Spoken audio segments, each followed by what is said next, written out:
Frère du bonheur. Et en couverture, c'est le trèfle à 4 feuilles, vert. Chambre la parole.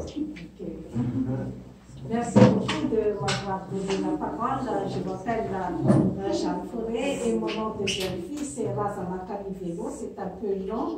C'est pour ça que j'ai pris le nom de mon mari, Jeanne Forêt. Puis c'est une façon aussi pour moi de m'intégrer ici dans le pays. Je viens de Madagascar. Je suis médecin, diplômée de mon pays. Et ici, j'ai une clinique de médecine douce qui fait la massothérapie et puis les soins du corps et du visage.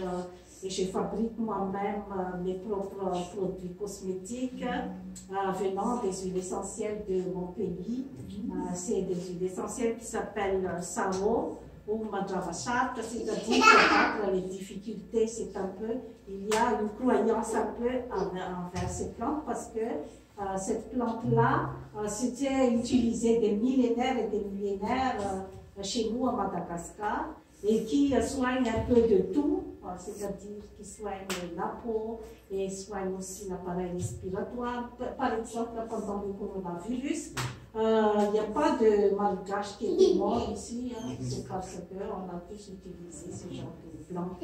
Et je vais vous montrer quelques échantillons de ces produits que j'ai fabriqués pour que ça ait une norme canadienne. Je travaille aussi avec des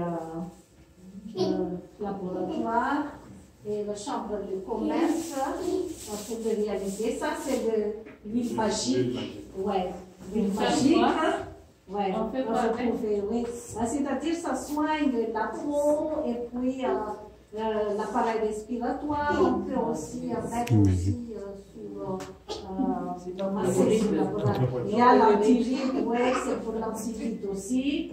C'est contre le soleil, et puis quand il y a aussi des piqûres des insectes, c'est bien pour les femmes d'emmener tout le temps dans leur poche,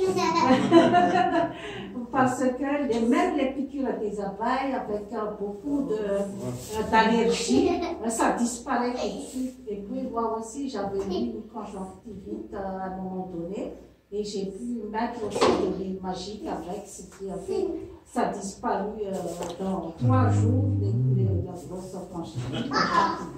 Il y a aussi les explications de tout ça ici, l'huile magique, puis la photo de la plante. Il y a également l'huile de vie. C'est moi-même qui a fabriqué aussi l'huile de vie. C'est-à-dire que c'est de l'huile contre les douleurs. C'est-à-dire que la douleur, c'est maintenant, c'est le mal du siècle, c'est ça qu'on peut dire. Les gens ont mal un peu partout et sans savoir vraiment pourquoi. Et puis, on donne beaucoup des antidouleurs, de la morphine, des anti-inflammatoires et toutes sortes de produits pour enlever la douleur, alors que la douleur a une origine. Il y a beaucoup aussi des origines psychologiques aussi dans la douleur. Et puis, tout ce qu'on mange aussi, ça compte beaucoup aussi, tout ce qu'on mange, parce que nous, dans notre pays, en Afrique, on a mangé bio, on a mangé naturel. Et puis ici, je vois beaucoup de monde avec les chariots pour les supermarchés. Et puis, quand je regarde, je ne vois pas ni des fruits ni des légumes. Je ne vois que des boîtes de conserve. Et puis, il y a toutes sortes de farines et tout ça. Donc, tout ça, c'est l'origine de la douleur. Et puis, la douleur. Et la douleur, c'est quelque chose, même les grands spécialistes actuellement n'arrivent pas vraiment à résoudre. C'est quoi vraiment l'origine de la douleur du siècle maintenant?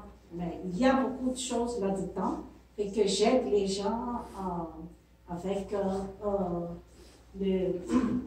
la science de la douleur parce qu'il y a un niveau psychologique, il y a un niveau nutritionnel là-dedans, puis il y a aussi beaucoup dans les niveaux biologiques. Donc, c'est un genre d'introduction que je fais un peu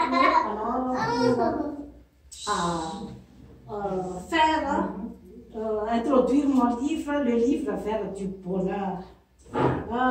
Ça parle un peu de ma vie aussi, de mes expériences aussi, ici en Occident, parce qu'avant j'étais en France, avant de venir ici à Montréal, et que j'ai vécu beaucoup de choses pendant ces moments d'immigration. Ça fait presque 20 ans que je suis ici. J'ai vu beaucoup de choses, des expériences que, en fait, notre souffrance, ça vient de nous-mêmes. C'est-à-dire que si nous, on n'a pas vraiment notre propre philosophie, notre propre conviction devant la vie, on est tout le temps perdant et on se sent tout le temps petit, on se sent tout le temps comme genre exclu.